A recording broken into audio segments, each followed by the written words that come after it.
back to Envy Board Gaming. I'm Nick. I'm Vic.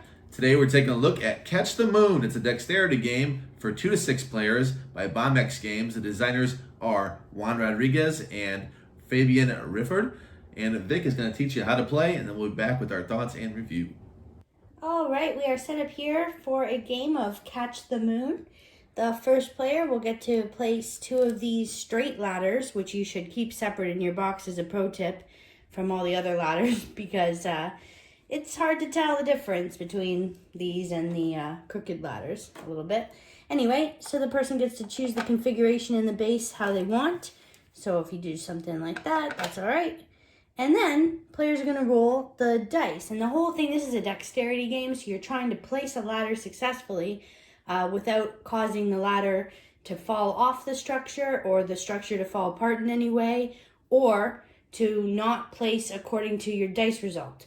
And what are the dice results? Well, if you roll the dice and you get a single ladder, you have to place the ladder that you pick up randomly from the box. I've got the ladders here. You draw one randomly and you have to place it so it is only touching one other ladder.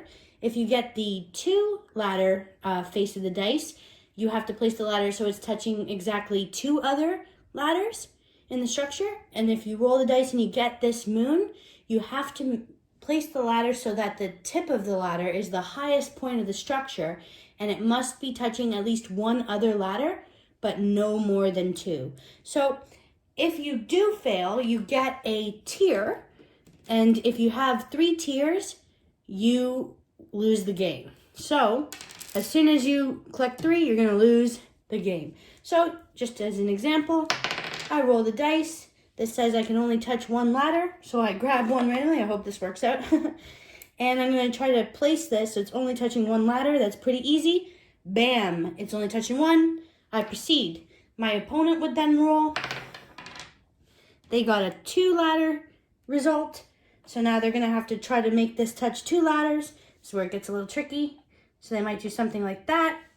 And that's legal because it's touching this ladder and the ladder that is laying horizontal.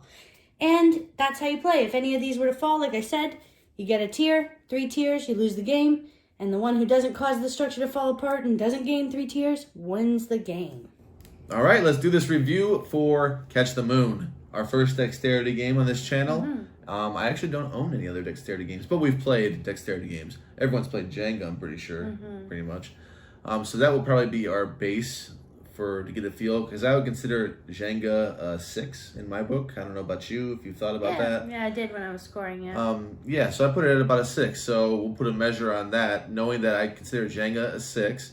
What's this game? Well, let's say what I like the dice mechanism. That's cool. That gives you some direction. You don't just put something. Put a ladder down. Put a ladder, and if you succeed, or put the highest mark and you succeed, or use 2 ladder, whatever it is.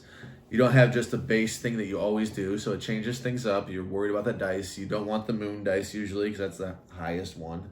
Preferably for me, I found the 2 ladders the easiest. So if I'm supposed to touch 2, awesome. I can do that most of the time. So I'm happy if I roll a 2. If I roll a 1, I might not be happy. If I roll a moon, I might not be happy. It just depends on what's going on.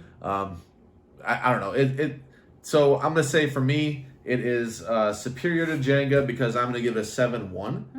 I at first didn't care for it as much, but it grew on me as we got better with the game, and all of a sudden we're building. I'll pull up some images right now. We're building out these more elaborate than we first started. They were falling apart, especially with Vic. She would get frustrated when we first played this game, and things would fall apart, and she kept getting these raindrops, and I wasn't getting enjoyment out of it, but I was still laughing. I wasn't getting enjoyment oh, sucker. Yeah, because I kept wanting to play. So it was ending a little too quickly, and I felt like these we did better with, even though I still dominated. That's true. 7-1 for me. Held it.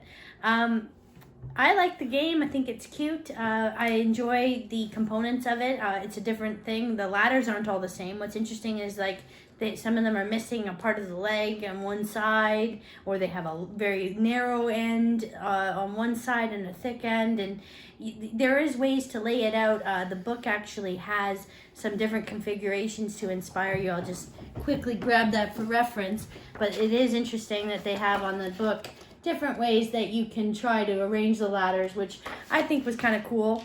So there's actually a lot of options with ladders that I didn't think there were. And the more you play it, the way you realize that you can almost slide it in between the arms of the ladder, or you can lay them on top. Anyway, I never really played many dexterity games at all, and I didn't pay much mind to them.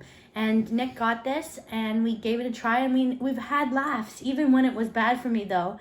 I wouldn't even say I was frustrated. It was just funny how bad I would do. I would try not to, like, snicker too much as I was putting the ladder down, because it just adds to how difficult it is for me. I'm a little shaky. I noticed I'd shake to myself when I put too much coffee before Catch the Moon? Maybe too much caffeine. But I enjoy the game. I was thinking about Jenga when I scored it, and I gave this game a 6.8. It is what it is. It's a not very complex game, but I don't know how complex a dexterity game could be. And it is nice, like Nick said, that they added the dice to determine how you're going to go about things. And the teardrops are an interesting way. So it's not just, oh, you made the structure collapse, you lose. Like you accrue tears. And there was one game, I could have sworn, where we were pretty close with the tears. I think it happened once. Probably. I don't know for sure.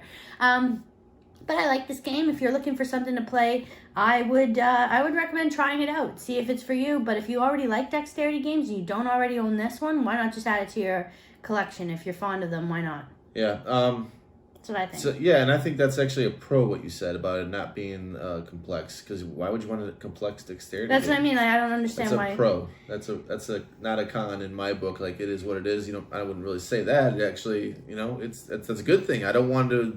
All these rules. I just want a simple game. All I'm doing is stacking ladders. So just give me a simple game. If there were a lot of rules in this game would be hot garbage. You don't want that. When you're playing a game like this, why would you want to learn a bunch of stuff? So. And we only played with 2 players, so we're not sure how crazy things get with the ladders with more than 2. But if you have played this game with more than 2 people, let us know any crazy ladder stacking stories in the comments. A party with stacking ladders.